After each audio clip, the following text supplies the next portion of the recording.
Hello and welcome to Miletos Castle, my FE4 0% growth low turn count playthrough.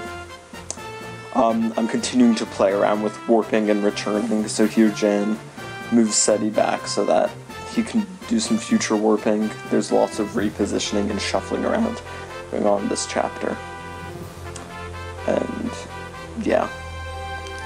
So the main gimmick of this castle that makes it very hard is the four sleep staffs technically, but one isn't in any place that's threatening.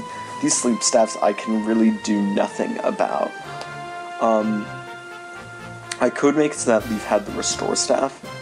I could sell it to him, but he really doesn't want to be taking up any actions. He wants to be using the rescue staff every opportunity he has. So that unfortunately does not get to work out. So instead I simply have to avoid getting hit altogether or going in the range. With two of the staffs that's relatively easy. One will never affect me at all, and the other two and another one just will barely have a chance to hit me. But the other two stats are problematic, so the reason that I need to bring both Oifi and Ales over is so that they can do certain things. So the leg ring goes on to Leaf, and while this may seem somewhat silly, like why would you want a 12 move unit using a 10 range staff, this is the only situation in the game where this is actually the best strategy, simply because there's no good way to get, since Seti needs to be out there, there's no good way to get Celes back on the front lines, so I need to rescue him over that mountain. And to get there as quickly as possible and for Leaf to catch up in the front lines, I need him there. So that's the rationale for giving the leg ring to him. Yeah, this is the only time where this will actually be necessary, but he needs it. And he bought the hero lance just in case he needed it. He doesn't end up needing it, but that's the good thing about it. But that's a good thing about Bargain. If he doesn't use it, he can sell it back later and no harm done. So Oifi was given, still has the magic ring. He'll be getting rid of that soon, but he also has the speed ring, and Oifi just really needs the, he really needs the speed ring to stay viable. It allows him to double everything, which is actually a problem, because like, especially the sleep staff users that need to be killed later on in the map, they can't actually be doubled. So he really needs, so it helps reliability a lot for him to be able to double them. Although I obviously could rig critical. And yeah, I have to be careful not to step into the range of sleep. That is not good. And just a tiny bit of RNG abuse to make sure that nobody gets too injured right at the beginning. And yeah, so essentially I'm just storming as quickly as possible to get in a position where I can rescue Celes over the mountain and have him go to and have him seize the gate. So this first hurdle, there's a group of enemies I have to deal with. It's not too bad, but have to rig a bit to make sure nobody gets hit. My units are super weak after all. And those Fenrir tomes are also problematic, but here's the, well, first I'm going to do the typical have Daisy get further in the arena than she should. Prayer saves her here. I probably should have been smart and repaired her sword, but I forgot. It's not as if the sleep sword doesn't need that many uses, honestly. It's going to be used to put Alvis to sleep, because no way do I want to rig dodges. That would be so unreliable. And then it'll maybe go back to Daisy, but it's good that I never have to repair it because it's so expensive. Yeah, it's a very useful item. So this is actually a very, surprisingly a very reliable castle, even though it's so late in the game. Like, there are no portions where I have to cut out for RNG abuse. The longest segment of RNG abuse isn't even necessary for the strategy, it's just me getting another kill on the light sword. Because I've worked out, I think Shannon will have a roughly 50% crit chance with the light sword between the rings I have, which means that between that, Continue, and Astro, when he fights the Ron Ritter, he should be one rounding a lot at 2 range. Here we warp Daisy over to get some money. So there are going to be 2 money dumps that are going to be necessary. One on Celis because he needs to do crap like he's going to get rid of the power ring because Shannon needs it, he's going to need to buy it back. And also, I think at one point Layla will need the leg ring back, and for that I'll have him, and she'll need a slight money dump to afford it. And more RNG abuse. So I need to clear out all the enemies so that I can take down the 2 sleep staff users who are blocking my way, because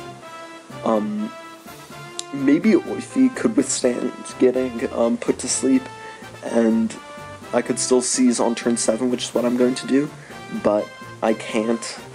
But then my strategy for Miletos Castle will be screwed up because I need Oifi to sell the light sword, obviously. So I don't have much flexibility. I have to take those 2 out on this turn.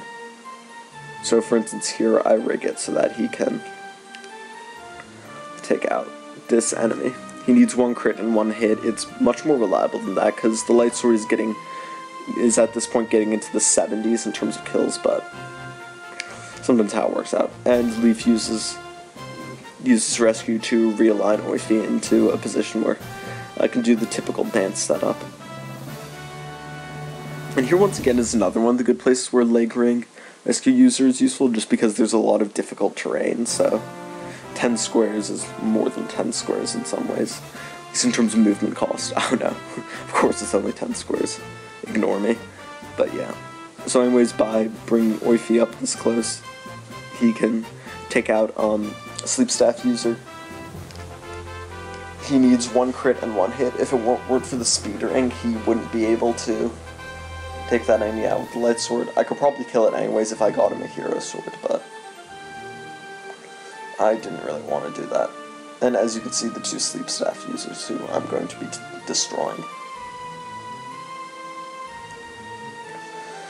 And which means that since Alessa is the only one who can withstand getting put to sleep and the other ones are completely pivotal, it's good that this didn't work out. That it worked out that I could snipe the 2 on this turn. So this is actually surprisingly reliable. On my old strategy I planned on letting Alessa die because he was at low health and just resurrecting him, but the RNs worked out so that I didn't have to dump money into the costly Valkyrie staff. So all that really needs to be dodged is some attacks for Oifi and Alessa, and also 1 Fenrir attacks Layla, which will 1-hit kill her. So it's not the most reliable enemy phase, but nowhere near as bad as that one enemy phase in Chapter 8, where I had Layla attacked by a whole brigade of Wyvern Knights. And yeah, everything is okay. They all survive. Hell really isn't a very threatening tone. Or at least on this. So, I might be wrong, but I'm pretty sure a 6th turn of this map of this castle is possible if you return Celis quickly enough, and then you position better. But that wasn't viable on this playthrough because there's no way to get.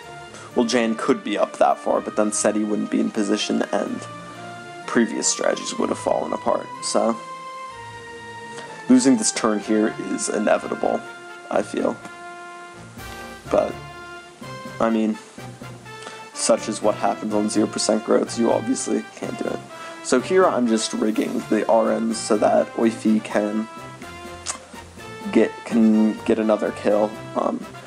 Yachtsmung, Jormund, whatever it's called, will kill him. He's not very high health, so he needs to rig a crit and a dodge, and the fact that the enemy's on a mountain makes it even worse. That's just how it is, though. And they set up a dance formation because they're all going to have important roles. Oifi in the next, during Chalfi, which is probably the defining castle of this run in terms of challenge and how much I prepared for it, because obviously it's a challenge. Alvis is just going to be an RNG abuse fest, but taking out his mooks in an elegant manner is why Shannon's needs so many resources.